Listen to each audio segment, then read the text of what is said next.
Je m'appelle Christine Leclerc et je travaille au Parc naturel Haute-sur-Forêt d'Anlier, un des 3 partenaires du projet Le Sapin de Noël en gestion différenciée dans les Galles d'Ardennes. Moi c'est Antonio Ramirez, je travaille pour le Parc Ardennes Méridional et pour le GAL Nov-Ardennes sur le projet du sapin de Noël en gestion différenciée dans les Galles d'Ardennes. Donc par gestion différenciée, on entend en essayant de retirer complètement les herbicides, de limiter les pesticides, de faire une gestion plus efficiente des engrais et d'essayer d'ajouter un maximum de biodiversité dans la culture. Et ça permettra de produire un sapin plus respectueux de l'environnement puisque c'est l'objectif recherché par le projet. Alors c'est un projet qui est en route maintenant depuis 2 ans, 2 ans et demi même, sur lequel on travaille vraiment en collaboration étroite, Antonio et moi, en collaboration aussi avec l'UAP, l'Union ardennaise des pépiniéristes. L'UAP nous a introduits dans un de ses comités techniques pour qu'on présente le projet et qu'on le propose à des producteurs pour qu'ils puissent devenir les partenaires de ce projet. C'est extrêmement motivant pour l'UAP, mais je pense aussi pour les citoyens et les politiques d'avoir cette génération pour le moment. Et on ne peut pas louper des projets comme ce projet-ci, justement parce que la nouvelle génération, elle y participe.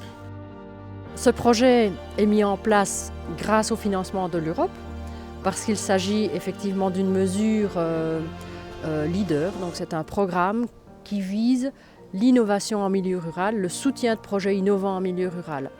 Le projet est financé par la région wallonne, financé également par les communes sur lesquelles les 3 partenaires sont actifs.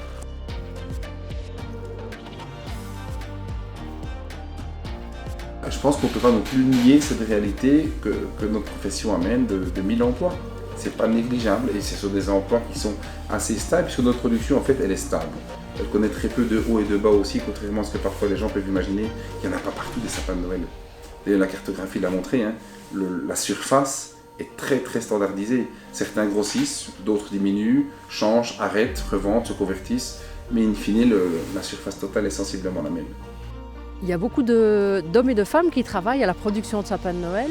C'est un cycle très long, ce qui complique singulièrement aussi la mise en place d'essais, puisque avant de connaître effectivement l'efficacité des mesures mises en place, il s'écoule beaucoup de temps. Un sapin de Noël, entre le moment où il est placé dans le salon, dans les maisons, et le moment où il est planté en plein champ, il y a plus de 8 années qui s'écoulent. Et donc habituellement en culture conventionnelle, on utilise des herbicides pour garder un sol nu, un sol entre guillemets propre pour éviter la concurrence avec le sapin. Et nous, ce que nous essayons de faire, c'est de voir s'il est possible de produire un sapin de Noël tout en gardant un sol couvert de végétaux. Pour réduire les herbicides, on travaille selon 2 méthodes. C'est soit un couvert qu'on entretient par fauche, donc un couvert qu'on a sélectionné pour avoir un port bas et pour qu'il soit très dense pour ne pas laisser passer de mauvaises herbes. Soit un couvert qu'on sélectionne pour qu'il convienne bien au pâturage avec des moutons. Moutons de la race Shropshire, qui a la particularité de ne pas toucher au sapin de Noël. Si en tout cas il a tout ce qu'il faut dans la parcelle. L'avantage d'un couvert végétal, c'est qu'il va amener une couverture du sol qui va éviter des érosions, mais également il y a toute une faune qui va permettre un équilibre au sein de la parcelle. On met des bandes fleuries en place pour accueillir des insectes qui nous intéressent. On pense par exemple à des coccinelles qui vont permettre de lutter contre les invasions de pucerons. On met également des nichoirs en place dans les parcelles pour attirer les oiseaux qui nous sont utiles pour lutter contre certains insectes. On vient justement récemment de mettre des perchoirs dans certaines parcelles pour accueillir des rapaces et pouvoir lutter contre les campagnols et autres rongeurs qui se nourrissent des racines des sapins de Noël.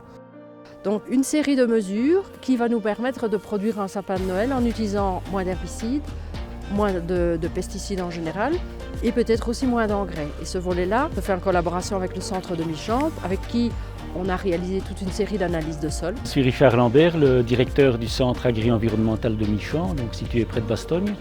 Et donc dans le cadre du projet gestion différenciée de la culture de sapin de Noël en Ardennes, donc on a réalisé des analyses de sol pour essayer de voir les besoins de la culture, essayer de limiter les utilisations d'engrais.